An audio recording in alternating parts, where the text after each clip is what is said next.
Bonjour, heureuse de vous retrouver sur Influence Chrétienne. La semaine dernière, nous avons commencé à aborder une série sur l'exaucement des prières. Donc la première partie portait sur les raisons en fait qui retardent l'exaucement de nos prières. Cette semaine, nous allons aborder en fait 3 attitudes à adopter lorsqu'on attend nos exaucements.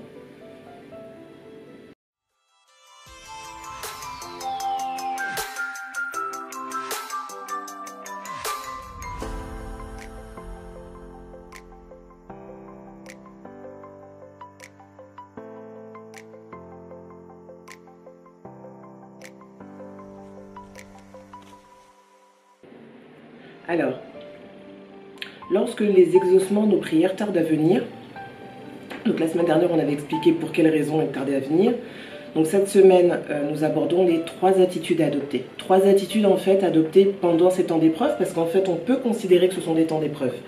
Alors la première attitude c'est la foi, d'accord? La foi dans l'épreuve. Vous ne devez pas douter.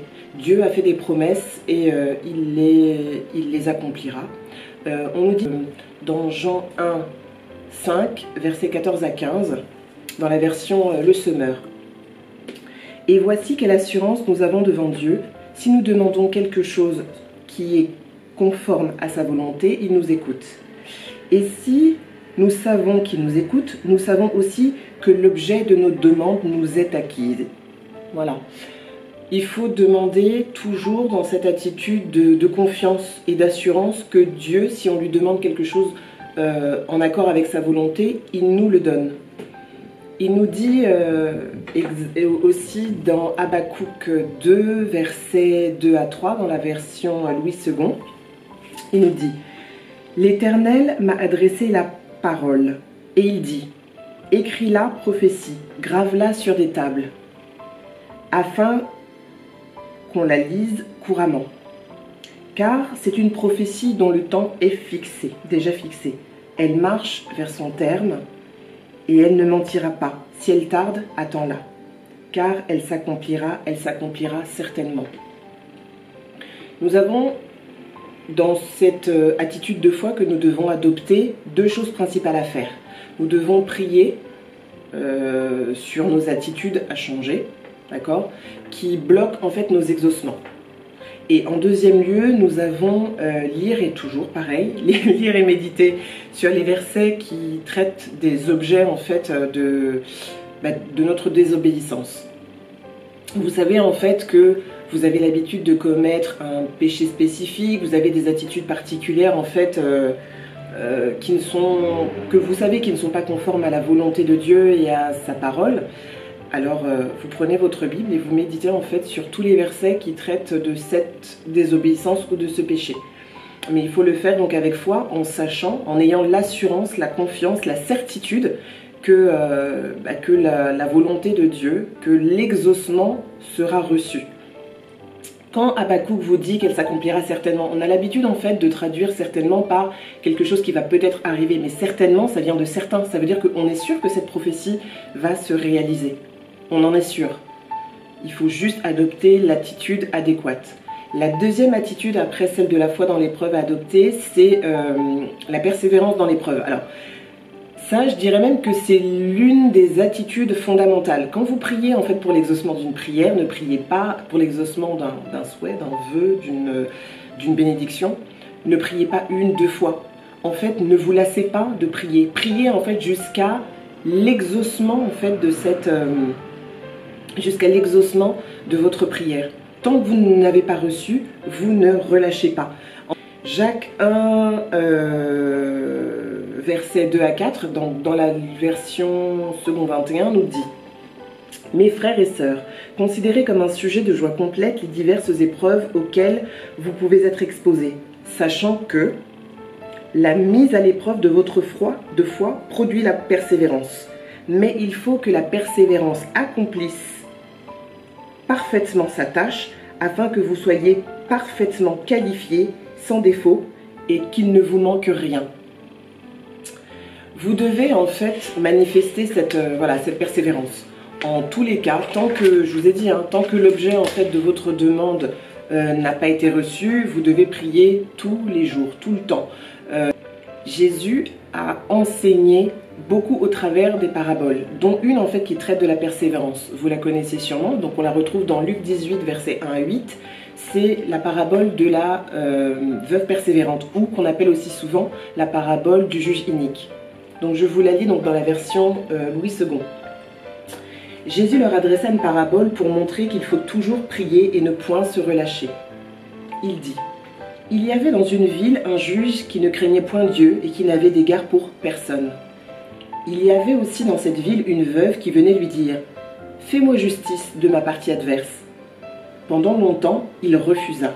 Mais ensuite, il dit en lui-même: quoique je ne craigne point Dieu et que je n'ai d'égard pour personne, néanmoins, parce que cette veuve m'importune, je lui ferai justice, afin qu'elle ne vienne pas sans cesse me rompre la tête. Le Seigneur ajouta: entendez ce que dit le juge inique. Et Dieu ne fera-t-il pas justice à ses élus qui crient à lui jour et nuit, et tarde-t-il à leur égard? Je vous le dis, il leur fera promptement justice, mais quand le Fils de l'homme viendra, trouvera-t-il la foi sur la terre? En fait, pour résumer, on va dire assez grossièrement le trait, cette veuve saoulait le juge. Et parce qu'elle la saoulait par ses prière, parce qu'en fait c'est ça, c'est le parallèle, c'est le fait qu'elle aille chaque jour lui demander de lui faire justice. C'est ça en fait, c'est ce que nous faisons nous dans nos prières. Donc la juge, la veuve venait avec une grande récurrence voir le juge inique. Donc il lui chauffait un peu la tête, il la saoulait. Et parce qu'il la saoulait, parce qu'elle priait tellement, en fait, elle demandait tellement cette chose, il lui a accordé pour être débarrassé. Vous demandez une fois, on peut ne pas vous entendre. Mais si, en fait, vous ne relâchez jamais, c'est là que vous obtenez ce dont vous avez besoin et ce que vous avez demandé. En fait, dans cette parabole, on nous apprend certaines choses. Donc, on doit toujours persévérer dans la prière, dans tous les domaines de notre vie, ça c'est certain. Que pendant toute notre vie sur Terre, le diable cherchera toujours, en fait, à se mettre entre nous et nos exaucements. Ne priez jamais une fois ou deux pour un sujet en vous disant que bon ça y est, le Seigneur sait exactement de quoi j'ai besoin, je lui ai dit une, deux fois, trois fois peut-être, donc là il va m'exaucer. Non, si vous voulez cette chose-là, vous devez prier intensément jusqu'à ce que vous receviez en fait votre bénédiction. Et donc la troisième attitude que vous devez manifester, c'est la préparation dans l'épreuve. Alors, la préparation dans l'épreuve, c'est quoi? Être prêt à recevoir ses bénédictions. Et être prêt à recevoir ses bénédictions, c'est pas juste prier et attendre. Non. La définition que moi je donnerais en fait à la préparation, c'est un processus qui consiste, donc quand on a des blessures, parce que c'est souvent le cas, donc à guérir des blessures du passé, et ainsi à apprendre et à adopter des attitudes et des comportements attendus au vu de recevoir et de jouir pleinement en fait de notre héritage, de nos exaucements et de nos promesses. Voilà. Il s'agit de nous préparer en fait à une situation. Vous demandez en fait à Dieu un enfant, préparez-vous en fait à votre rôle de future mère. Vous demandez à Dieu en fait le mariage, préparez-vous à votre rôle de future épouse. Vous demandez une promotion dans le travail, alors préparez-vous à cette nouvelle fonction que vous allez occuper. Comment? Vous le faites là par exemple pour ce sujet-là concernant la promotion par la formation, vous vous formez. En ce qui concerne votre rôle de future épouse, vous avez tout en plus dans la Bible pour vous expliquer en fait quel est le rôle d'une femme, quel est le rôle d'une épouse, quel est le rôle d'une femme vertueuse. Vous l'avez en fait dans le Proverbe 31. Le Proverbe 31 est vraiment dédié à la femme vertueuse. Et ça, c'est de la préparation en fait qu'on peut avoir en tant que future épouse. On n'attend pas simplement en se disant que le rôle de future épouse ou de future mère que Dieu attend, c'est celui que le monde attend de nous. Pas du tout. La Bible nous explique quelles sont nos attitudes en tant que parents. Dans Colossiens, vous l'avez, et dans Éphésiens, on vous dit comment une femme doit se comporter, mari et femme, et même les enfants. Proverbe 31 vous dit comment une femme doit être, donc c'est aussi un rôle d'épouse, parce que c'est ce à quoi nous sommes appelés. Dieu ne nous appelle pas à être seuls, il nous appelle, il nous a formés, il a formé le plan de vie pour que l'homme et la femme soient ensemble. Donc il y a une préparation en fait à faire. Vous êtes malade, vous attendez en fait votre guérison. Et ben vous devez vous préparer en fait à cette guérison. Vous devez méditer déjà sur la parole. Et il y a peut-être des choses aussi dans ce domaine-là que Dieu veut faire avec vous. Et vous ne pouvez pas en fait vous permettre d'attendre simplement en ne faisant rien. Dieu en fait, Dieu commence toujours par nous donner des petites choses. Et il s'assure qu'on est suffisamment reconnaissant en fait, dans les petites choses pour nous donner pour nous en donner de plus grandes. Si on n'est pas fidèle dans les petites choses, on ne le sera pas dans les grandes. Si on attend de grands exaucements dans nos vies, il faut déjà s'assurer que les petites choses de notre quotidien, on soit en fait capable de les valoriser. Voilà, c'est simple.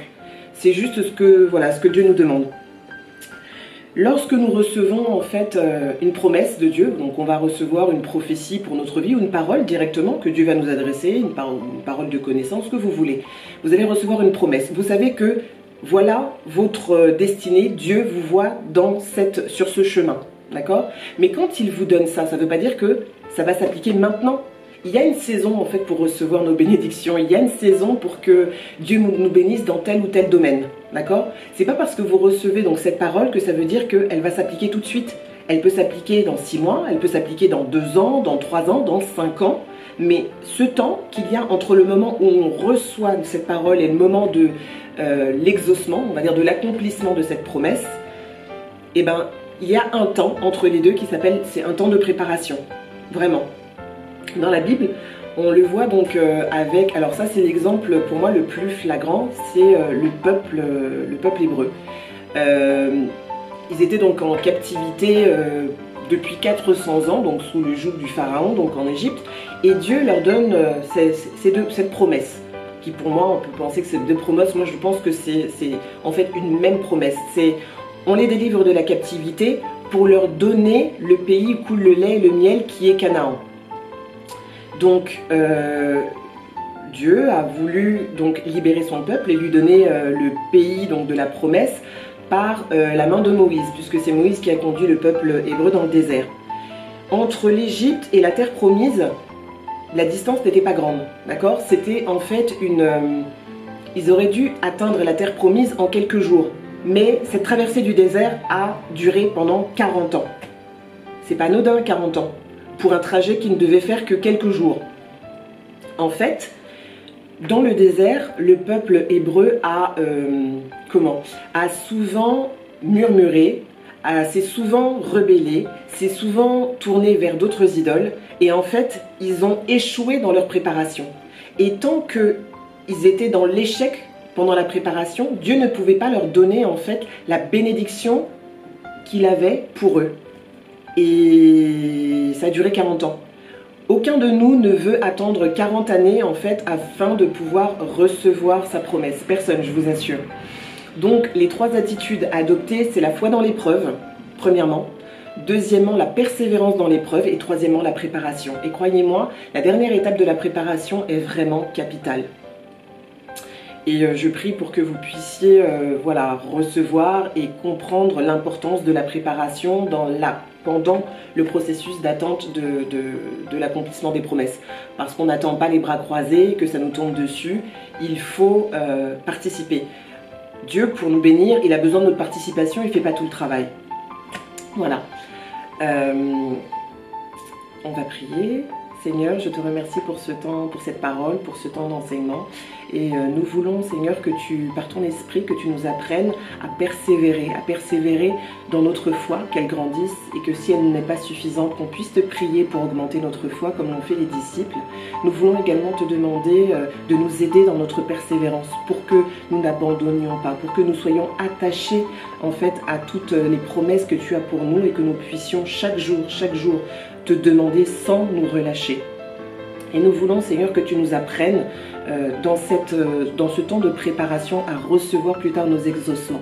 Prépare nos cœurs à être de futures mères, de futures épouses, à avoir de futures promotions, en tout cas à nous préparer à ce à quoi nous sommes destinés et ce que tu veux nous donner. Nous te remercions, Seigneur, parce que nous savons que tu ne veux que le meilleur pour nous et que nous pourrons recevoir, Seigneur, tout ce que tu as prévu pour nous si nous marchons avec toi.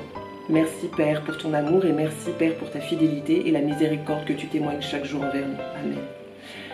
Donc soyez bénis. N'hésitez pas donc à vous abonner à Influence Chrétienne et tous les réseaux sociaux.